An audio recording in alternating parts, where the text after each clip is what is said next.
마가복음 15장 33절에서 41절까지 말씀을 한 절씩 나누어 읽고 마지막 절은 함께 읽습니다. 낮 12시가 되었을 때에 어둠이 온 땅을 덮어서 오후 3시까지 계속되었다.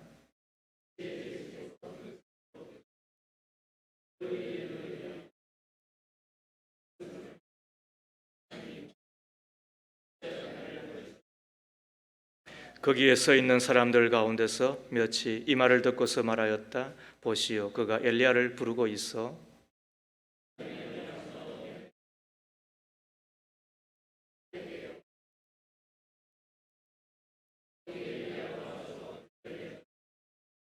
예수께서는 큰 소리를 지르시고서 숨지셨다.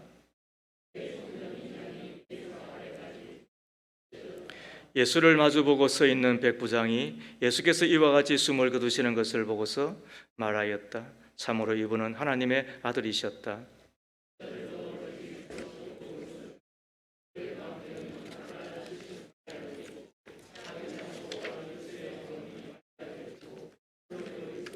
이들은 예수가 갈릴리에 계실 때에 예수를 따라다니며 섬기던 여자들이었다.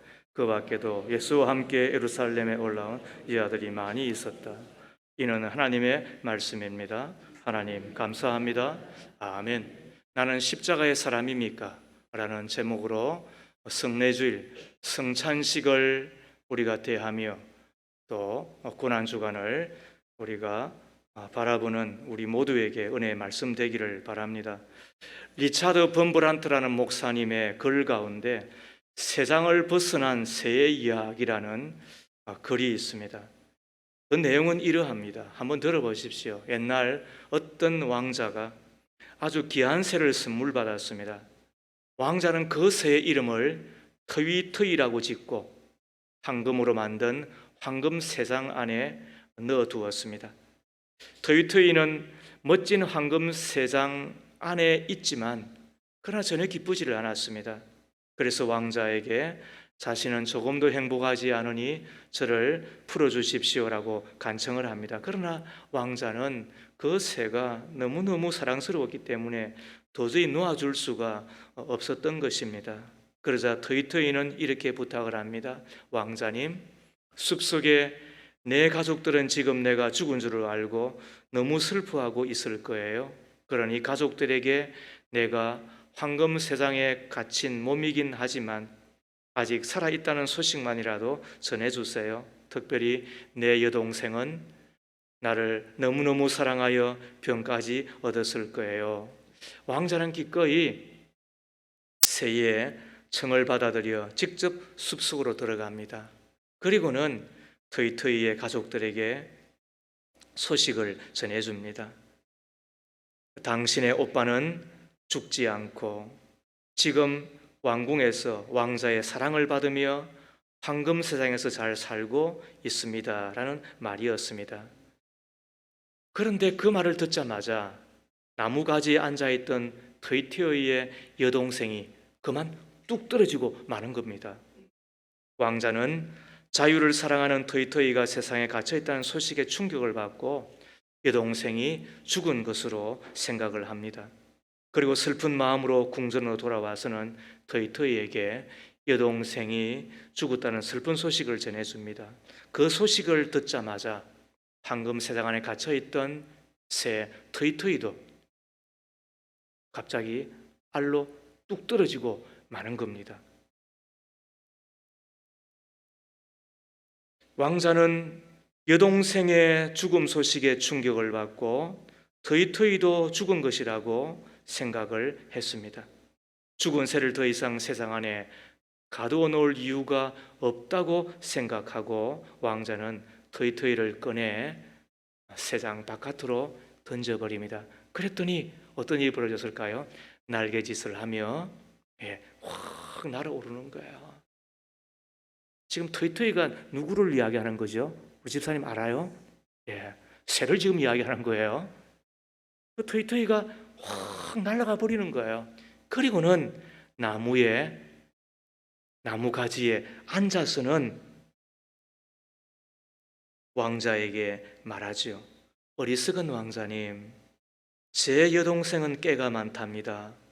왕자님께서 나쁜 소식이라고 생각하며 제게 전해준 것은 사실 제 여동생이 저에게 세상에서 벗어날 수 있는 방법을 가르쳐 준 것입니다. 그렇게 이야기하고서는 터이터이가 숲속으로 날아가 버렸다는 이야기입니다. 이 이야기는 이 글의 저자인 범브란트 목사님의 자신의 이야기인 듯합니다. 그는 유대인입니다. 루마니아 출신의 유대인입니다. 루터교의 목사가 되었습니다. 그런데 루마니아가 공산 치하 일대에 그곳에서 예수 믿는 것 때문에 체포가 됩니다. 그리고는 감옥에 들어갑니다. 지하 10m 그 지하 감옥에 갇혀서 오진 고문을 당합니다. 채찍을 맞습니다. 살찜이 떨어져 나갑니다. 어떤 때는 약물이 주입되어 정신이 창난에 빠질 정도로까지 고통을 당합니다. 그는 그곳을 지옥과 다름없는 곳이었다고 해상을 합니다. 그럼에도 불구하고 폐렴에 걸렸음에도 그는 공산주의에 굴복하지 않았습니다. 비단아 들어오지 않는 지하 감옥에서 책 한 곳 없이 14년을 지나면서도 오직 주님의 은혜였겠지만 말씀을 묵상하며 기도하는 가운데 잘 견디어 냈습니다.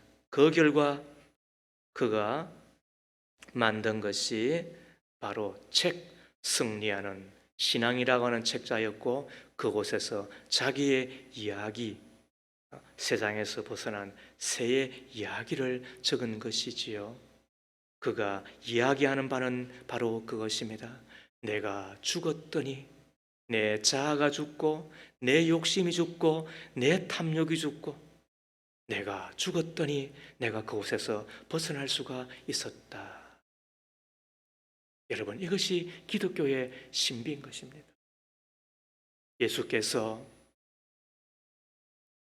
하늘의 밀이 땅에 떨어져 죽지 아니하면 하늘 그대로 있고 죽으면 많은 열매를 맺는다고 말씀하셨는데, 예수께서 하늘의 밀알로 죽으니까 많은 열매를 맺은 것처럼 예수께서 십자가에 죽으심으로 많은 이들을 살려내셨잖아요. 이게 기독교인 것입니다. 기독교의 십자가, 예수의 십자가는 그런 의미에서 죽는 것이죠. 그러나 연이어서 사는 것이죠. 그런 의미에서 여러분들에게 여쭈어 봅니다. 여러분들은 십자가에 대해서 얼마나 알고 계시는 겁니까? 나는 십자가의 사람이라고 감히 이야기하며 살고 계시는 것입니까? 십자가를 모르면 하나님도 알 수 없고 기독교도 알 수 없잖아요. 교회를 아무리 오래 다니고 예수를 아무리 오래 믿었다 하더라도 변화되지 않는 사람들의 분명한 특징 가운데 하나가 뭔 줄 아세요? 그건 십자가의 경험이 없다는 겁니다. 십자가를 모르기 때문에 그냥 그저 그렇고 그런 삶을 살아가게 되는 것입니다. 연약하기 거지없는 한 인생이 불꽃처럼 불살라지고 비굴하기 짝이 없는 한 사람이 사자처럼 일어나 한 시대를 풍미하며 세상에 감당치 못한 사람으로 살았던 그 이면에는 온 영혼이 십자가에 감전되어 그 십자가의 감격으로 살아가는 사람이었다라고 하는 특징이 있는 것입니다. 다시 여쭙습니다. 여러분들은 십자가에 대해서 알고 계시는 것입니까? 여러분 진짜 십자가를 아시는 겁니까? 우리는 십자가를 바라보면 두 가지 큰 충격에 빠집니다. 첫 번째, 십자가를 바라보면 죄에 대하여 진노하시는 하나님을 만나게 되고 그 죄에 대하여서 퍼붓는 하나님의 진노 앞에 우리는 충격을 받을 수 있지 않을 수가 없습니다. 제가 있는 곳에 쏟아지는 하나님의 진노를 바라보는 곳이 십자가입니다. 십자가는 제사함 받지 못한 죄인들을 징벌하시는 하나님의 진노를 보는 곳, 죄에 대하여 부들부들 떠시는 하나님의 진노를 만나는 곳이 십자가입니다. 여러분 아시지요? 십자가가 얼마나 무서운 것인지. 세 가지 정도가 무섭습니다. 첫 번째는 죽음의 고통, 두 번째는 부끄러움, 그리고 세 번째는 아버지 하나님의 외면 때문에 무서운 것입니다. 사람이 만든 사형 도구 가운데서 가장 잔인하고 무서운 것을 꼽으라고 한다면 단연코 십자가입니다. 예수님께서 그 십자가의 고통을 아셨기 때문에 겟세마네 동산에서 기도하실 때 아버지, 할 수 있거든 이 잔을 내게서 지나가게 하옵소서 부르짖었던 것 아니겠습니까? 뿐만 아니라 십자가는 그 부끄러움이 너무너무 무서운 겁니다. 당시 십자가형에 처할 때 제수를 벌거 벗겼다고 합니다. 벌거 벗겨서 길거리에 매달아 놓는 것이 십자가형이었습니다. 수많은 사람들 앞에서 부끄러움을 당케 하는 것입니다. 생명을 빼앗기 전에 의를 빼앗고 명예를 빼앗아 버리는 것이 십자가입니다. 그 십자가에 누가 달리셨습니까? 창조주 하나님이 달리셨습니다. 그러나 예수의 십자가는 거기에 그치는 것이 아니라 세 번째, 아버지 하나님의 외면에 우리는 놀라지 않을 수가 없습니다. 34절 말씀을 보십시오. 셋이 예수께서 큰 소리로 부르짖으셨다. 엘로이 엘로이 레마 사박다니. 그것은 번역하면 나의 하나님 어찌하여 나를 버리셨습니까? 하는 뜻이다.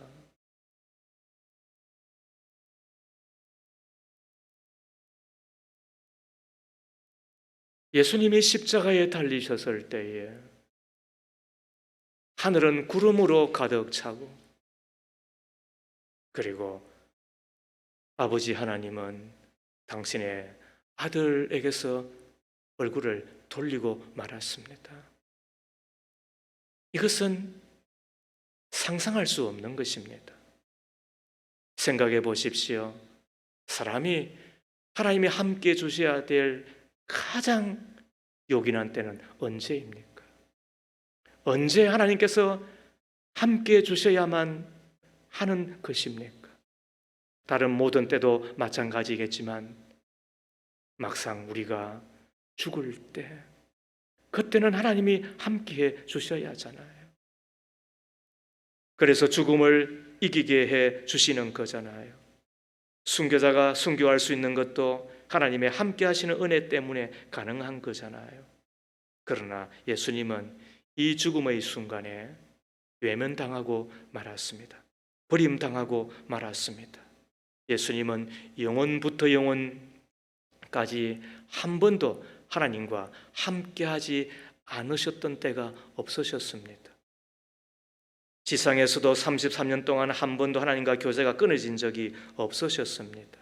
그런데 막상 하나님은 이 결정적인 순간에 예수님으로부터 고개를 돌리고 마는데 성경은 뭐 때문이라고요? 바로 죄 때문에, 그 죄를 짊어지셨기 때문에 아버지 하나님의 외면을 당하고 그리고는 버림을 당하였다라고 이야기하는 것입니다. 예수의 십자가, 그곳에서 진노하시는 하나님을 여러분 보고 계시는 것입니까? 죄에 대하여 부들부들 떠시며 부부으시는 하나님의 그 무서운 진노를 여러분은 조금이라도 보고 계시는 것입니까? 제가 있는 곳에는 하나님의 진노가 쏟아집니다. 왜? 하나님은 거룩하신 분이기 때문에 그렇습니다. 새벽기도 때는 가끔 그런 이야기를 하는데 우리 집사님 집에 바퀴벌레가 나오면 아유 곱다, 여러분 이렇게 하세요? 아니면 발로 팍 밟아버리고 마는 거예요? 그거는 본성이고 본능인 것입니다. 하나님은 우리의 죄에 대하여 그런 마음을 갖고 계시는 겁니다. 그런데도 불구하고 사람은 죄에 대하여 만만하게 여깁니다. 왜 그럴까요? 여러 가지 이유가 있겠지만 하나는 재미가 있기 때문이고, 그래서 죄를 지는 데는 낙심하는 법이 없어요. 선을 행하는 데는 낙심이 있어도. 여러분 그렇죠? 또 하나는 뭐냐면 그 죄가 문화가 되어 있기 때문에 그런 것 같아요. 문화라고 하는 것, 옷을 입는 것과 같잖아요. 그래서 한여름 바닷가에 가서 뭐 적당히 가리고만 있어도 전혀 그곳에서는 부끄러움이 아니잖아요. 왜? 문화이니까. 그런데 제가 아마 이런 복장으로 경포대나 해운대 앞바다에 더 가서 이렇게 가면은 아마 그럴 거예요. 변태 막 이렇게 이야기할 거예요. 또라이 이렇게 이야기할 거예요. 그죠? 거꾸로 명동 내거리에 제복 갈았다고 하더라도 말이죠. 승부 있고 나다니면 아마 그럴 거예요. 디귿, 치읓, 니언, 뭐예요? 미친년 아마 그러지 않겠어요? 그것은 문화이기 때문에 그곳에 들어가면 어떤 때는 다 벗어도 부끄럽지 않고 어떤 때는 적당하게 가려도 변태가 되고 또라이가 되고 많은 거잖아요. 죄가 문화가 되면 죄 안 짓고 어떻게 살아? 그런 별종이 어디 있어? 이렇게 이야기한다고요. 그리고는 다 사는 게 그런 것이라고. 뭐 한 세상 재미나게 멋지게 폼 잡고 돈도 벌면서 살아가는 것이라고 이야기를 하잖아요. 그러나 죄는 하나님을 향한 삿대질입니다.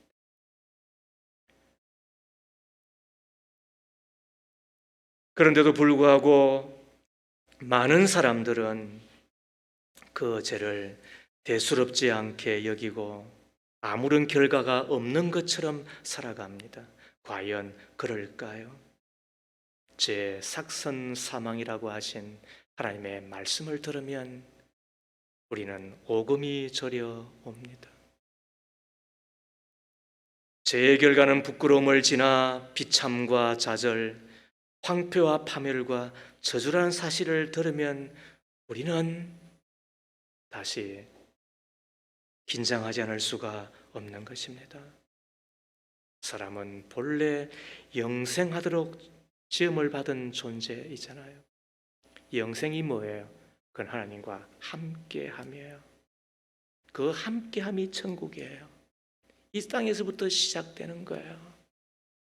그래서 간혹 그러죠.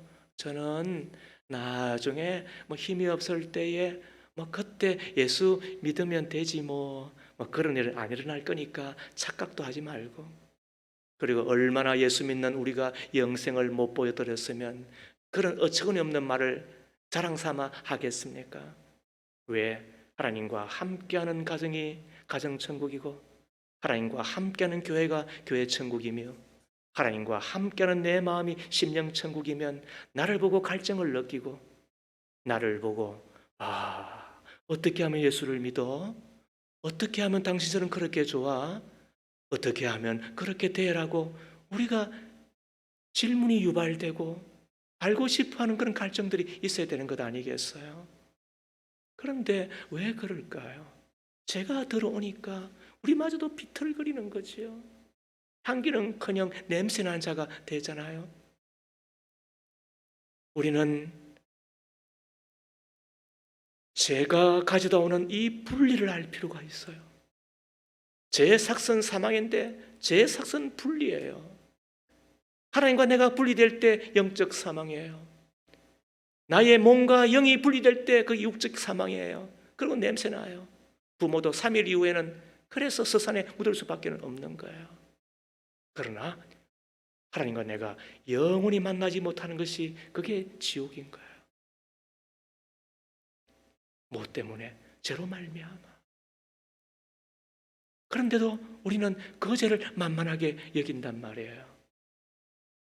모든 것이 다 떠나버리고 모든 것이 다 걸리게 말고 그리고 모든 안 좋은 것이 다 쫓아오는데 누가복음 15장을 보십시오. 탕자의 비유를 우리는 듣습니다. 둘째 아들이 아버지한테 와서 아빠, 저에게 주실 몫이 있다고 한다면 저에게 미리 주실 수 없었어요? 사랑하니까 그래.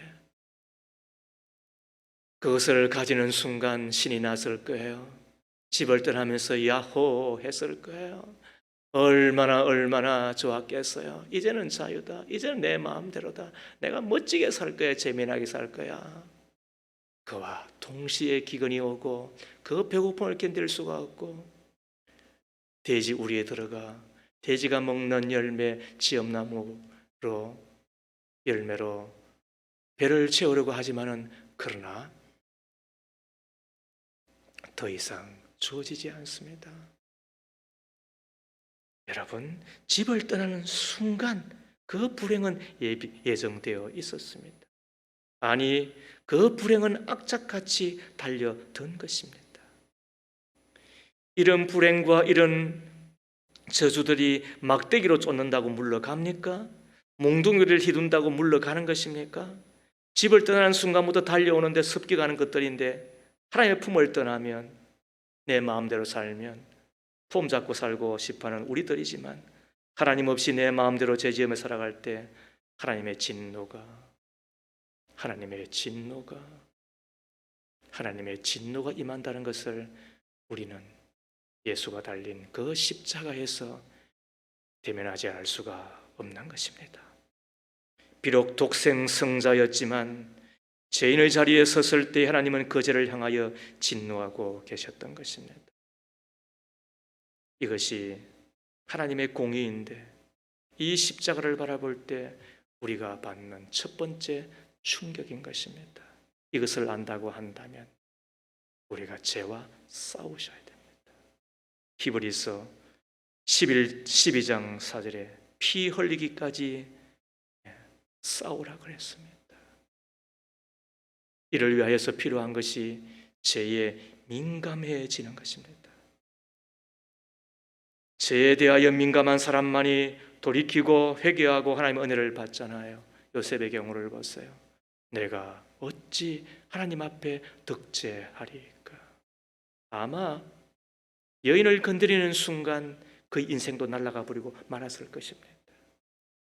물론 다른 모든 것들이 다 합쳐져서 그의 믿음이 되고 그의 사람됨이 되었겠지만 그러나 그 가운데 하나라도 삐끗했다고 한다면 그냥 한순간 날아가 버리고 말았을 겁니다.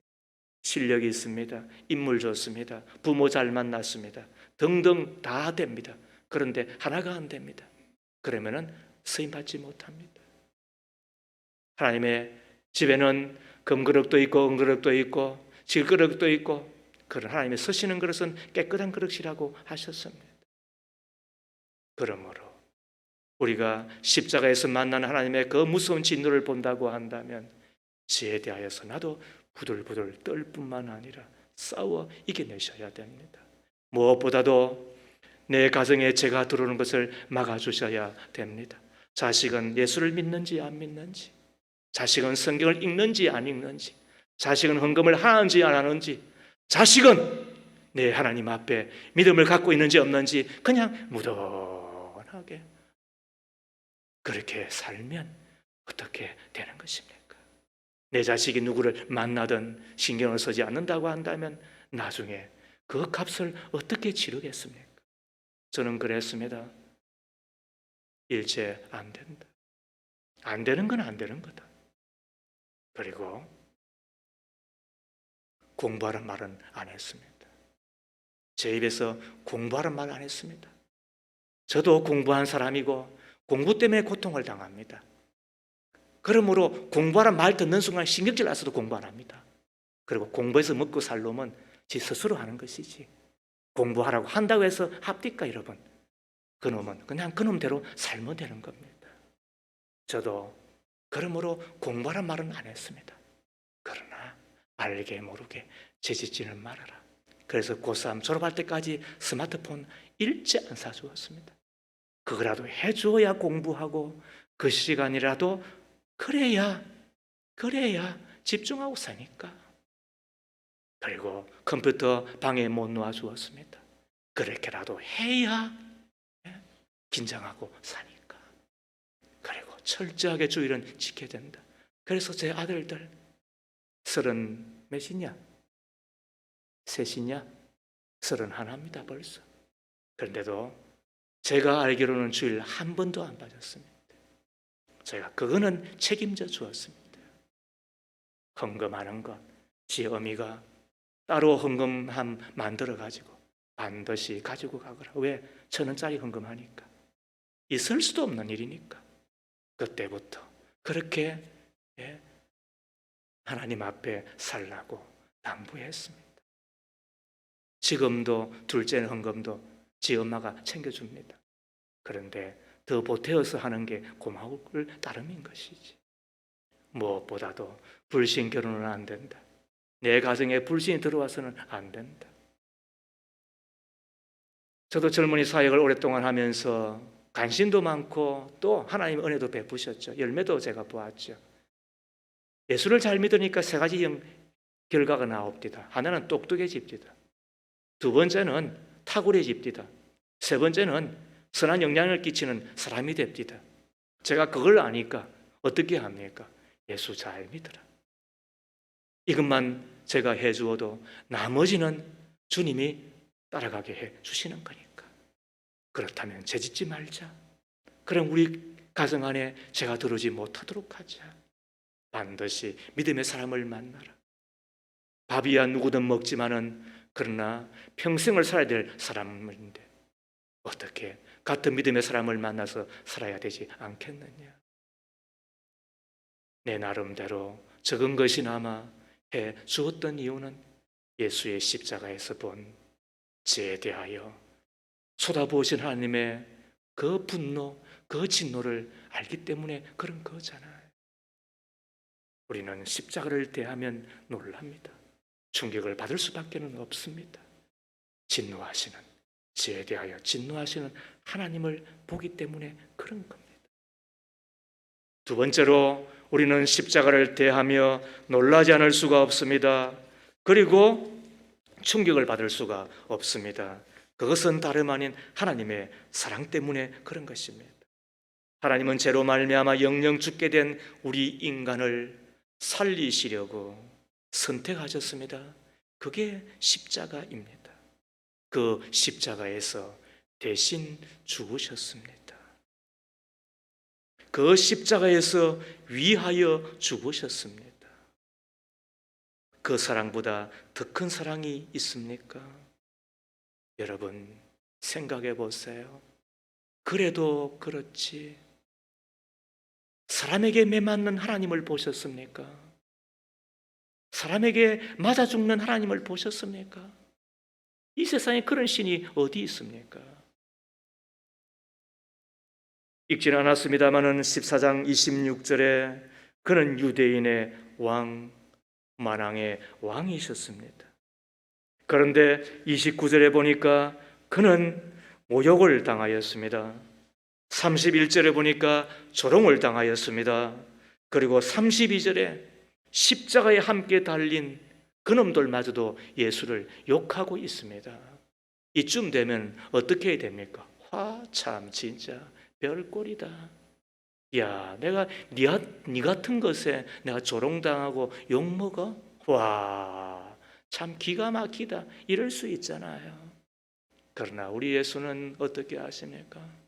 그곳에서 살을 찢으시고 피를 방울방울 다 흘리시고 그리고는 다 그거를 받으시잖아요. 사람에게 죽임을 당하는 하나님, 가슴이 먹먹해집니다. 그분은 창조주 하나님, 그분은 이 땅에 사람의 모습으로 오셨지만은 그러나 여전히 하나님이셨었는데, 그런데 그 십자가에서 친히 찢기시고 흘리시고 그리고 사람에게 맞아 죽으시다니요. 그 십자가에서, 자, 예절을 보세요. 그 십자가에서 한 손으로는 하나님의 손을 붙들고 그리고 또 한 손으로는 나의 손을 붙들고 하나님과 나를 연결시켜 주신 것, 그게 예수, 그게 십자가예요.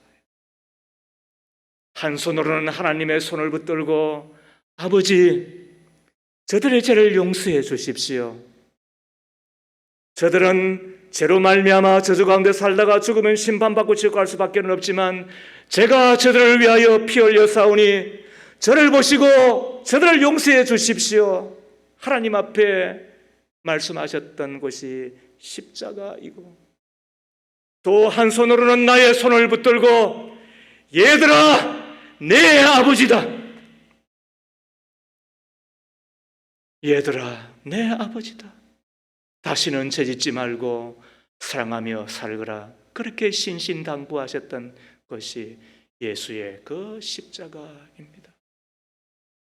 그래서 십자가는 기막힌 하나님의 사랑이 됩니다. 그 사랑에 대하여서 누가 송사하겠습니까? 그 십자가의 사랑에 대하여 어떻게 저런 인간을 용서할 수 있습니까? 항의할 수가 있겠습니까? 세상도 사람도 사단도 할 말을 잃고 입을 닫을 수밖에 없습니다. 십자가는 온 인류의 죄를 다 사하고도 남을 사랑인 것입니다. 십자가에 나타난 하나님의 사랑을 이길 죄는 없습니다. 도대체 내가 누구인데요? 그런데도 불구하고 우리는 그 십자가에서 하나님의 기막힌 사랑을 보는 것입니다. 그래서 십자가는 또 하나의 놀라움, 충격이 되는 것입니다. 십자가의 사랑 때문에 우리는 세 가지를 얻습니다. 영생을 얻고 부유함을 얻고 그리고 이김을 얻는 것입니다. 십자가의 사랑 때문에 우리는 영생을 얻었습니다. 요한복음 3장 16절. 하나님이 세상을 이처럼 사랑하사 독생자를 주셨으니 이는 저를 믿는 자마다 멸망치 않고 영생을 얻게 하려 하심이라. 주일학교 때 불렀던 우리 찬송 한번 하십시다. 하나님이 세상을 이처럼 사랑하사 독생자를 주셨으니 누구든지 예수 믿으며 멸망하지 않고 영생을 얻으리로다. 요한복음 3장 16절. 믿으시면 아멘. 그렇습니다. 우리는 영원히 주님과 함께 살 그날 그곳에서만이 아니라 이곳에서 가정천국 이루고 교회천국 이루고 그리고 심령천국 되고, 제가 수요 예배 느헤미야 강해를 하면서 저 설교 다르게 할 수 있습니다. 그럼에도 불구하고 여러분들과 함께 하였던 지난날의 사역들을 잠시 나누고 있는데 왜? 교회 천국 만들어 드리려고. 이 땅에서 교회가 이렇게 좋거든, 그리고 교회를 통하여서 내 가정이 믿음의 명문가를 이루었다고 하면 하물며 내 천국은 얼마나 좋겠느냐. 그래서 저는 그리운 것입니다. 그곳에서 살 날을 기다리고 있습니다. 그곳에서 우리 다 함께 만날 수 있기를 축복합니다. 그때 우리 집사님 꼭 뵙시다. 그때 우리 집사님 지금보다도 1000배나 더 아름답겠지. 우리 자매도 그곳에 가면 얼마나 영롱하게 빛이 나겠어. 그게 천국이잖아요. 예수께서 분명히 떡을 가지사 드시고 생선을 드셨음에도 불구하고 닫힌 문을 그냥 쑥 지나서 오셔서 내다. 그리고는 보지 않고 믿는 자가 더 복되다고 말씀하시며 믿는 자가 되라고 당부하셨던 그 예수님, 영체이기 때문에 가능하잖아요. 우리도 천국에 가면 그래서 영체로 살게 되는 거예요. 여보, 천국에 가면은 우리가 부부인 것이 알아져요. 제 아내가 가끔 그런 이야기를 하지요. 제가 뭐라고 이야기를 하겠어요? 거기는 부부로 결혼 생활을 한다고 하니까 어쩔 수 없지 않소. 그러나 하나님은 이 땅 가운데 있는 좋은 기억들은 갖고 가게 해주실 것이니까 당신을 멀리서 바라보지만은, 그러나 늘 사랑스럽게 느껴지겠지. 그러나 천국이 좋아서 별로 나 생각 안 날 걸, 이렇게 이야기를 하거든요. 그게 천국이니까, 그게 영생이니까. 십자가의 사랑으로 주신 것인 줄 믿으시면 아멘 합시다. 너무 좋잖아요. 십자가의 사랑 때문에 영생을 얻었고 십자가의 사랑 때문에 부유한 자가 되었습니다. 고린도후서 8장 9절을 저는 평생 잊을 수가 없어요. 제가 이 기절을 듣고 하나님의 음성으로 아멘하고, 알겠습니다 하나님, 제가 이제는 부자가 되었습니다. 이제는 제가 가난하다고 말하지 않겠습니다. 나에게 주신 이 부유함을 가지고 이 땅의 가난한 자들을 위해서 살겠습니다.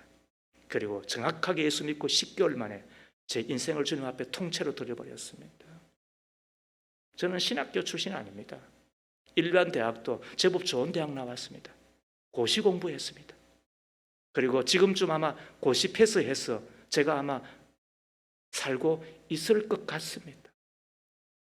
그런데 1984년 8월에 들었던 하나님의 말씀입니다. 고린도후서 8장 9절. 주 예수 그리스도의 은혜를 너희가 알거니와 부유하신 자로서 너희를 위하여 가난하게 되심은 가난한 너희로 부유케 하려 하심이라. 예수께서 가난해지셨대요. 십자가를 지실 만큼 이 땅에 낮고 낮은 몸으로, 사람의 몸으로 어린 양으로 오셔 우리를 위하여 가난하게 되셨대요. 그리고는 그 가난함으로 나를 부유하게 해주셨대요. 그리고 진짜 저는 부자가 되었습니다. 우리도 믿음의 삶을 살아가는 가운데 진짜 잘 사는 사람, 부유한 사람, 믿음의 부자, 또 이 세상에서도 진짜 하나님 주시는 그 풍요함을 누리며 간증하며 자랑하는 우리가 다 되어야 되지 않겠습니까? 그 하나님의 약속이니까. 하나님의 약속은 내가 반드시 내 것으로 만들어 내어야 되잖아요. 더 나아가 십자가의 사랑은 우리로 세상에서 이기는 자가 되게 해주시잖아요. 우리의 모든 삶의 힘이 십자가에서 나옵니다. 천지를 창조하신 하나님이 나를 사랑하시는데, 그렇게까지 사랑하시는데 세상 끝까지 것 내게 어떻게 하랴, 이런 당당함을 가지고 살아가는 것이 우리들이잖아요. 로마서 8장 35절 이하 37절에 누가 우리를 그리스도의 사랑에서 끊을 수 있겠습니까? 환난입니까? 공고입니까? 박해입니까? 굶주림입니까? 헐벗음입니까? 위협입니까? 또는 칼입니까? 그러나 우리는 이 모든 일에서 우리를 사랑하여 주신 그분을 힘입어서 이기고도 남습니다. 아멘. 이기는 정도가 아니라 이기고도 남습니다. 개역개정에서는 넉넉히 이기느니라, 넉넉히 이기느니라. 무엇 때문에? 예수의 십자가의 사랑 때문에, 하나님의 그 사랑 때문에. 여러분, 좋은 부모를 만나서 부모가 백그라운드가 되고 부모가 배경이 되면요, 자식들 든든합니다. 제가 강남구 논동에 살아갈 때 말이죠, 우리 아이들하고 함께 한 번씩 이렇게 집을 나서서 골목을 지나면 꼭 나타나는 것이 하나가 있어요. 개. 그런데 우리 두 아이는 말이죠, 개를 보면 얼마나 무서워하는지 몰라요. 지금은 이제 저놈들 나를 보호해줄지 모르지만 그때는 꼭 제 뒤에서 말 붙어서 아빠 그러는 거야. 아니, 난들. 그런데 말이죠, 그렇게 이랬다니까요. 그렇다니 걔도 말이죠, 이렇게 하면서 가는 거야. 그러니까 우리 아이들이 말이죠, 얼마나 좋아하는지 몰라요. 하물며 내 하나님, 내 예수님, 내 아버지께서 사랑으로 나를 만나 주실 뿐만 아니라 그 사랑으로 우리를 지금도 위하고 계시다고 한다면, 이게 믿어진다고 한다면 세상 아무리 힘들어도 살아낼 수 있잖아요. 이겨낼 수 있잖아요. 승리하는 게 우리들이잖아요. 그래서 믿음이 힘입니다. 하나님의 사랑을 믿음이 능력인 것입니다. 세상과 사단의 모든 근세를 파는 능력인 것입니다. 오늘 우리는 십자가를 함께 나누고 있습니다. 십자가는 나의 죄를 보는 곳이고 하나님의 사랑을 보는 곳입니다. 십자가는 죄에 대하여 진노하시는 하나님을 보고 놀라는 곳이고 하나님의 사랑에 충격을 받는 곳이 되는 것입니다. 죄에 대한 하나님의 진노를 보았다고 한다면 이제는 죄와 싸워 이기십시오. 죄에 민감하게 우리가 반응할 뿐만 아니라 죄를 멀리하고 그리고 죄가 내 가정에 틈타지 못하도록 막아내십시오. 십자가에서 하나님의 사랑에 우리가 감격한다고 한다면 그 사랑에 감전되어 사십시오.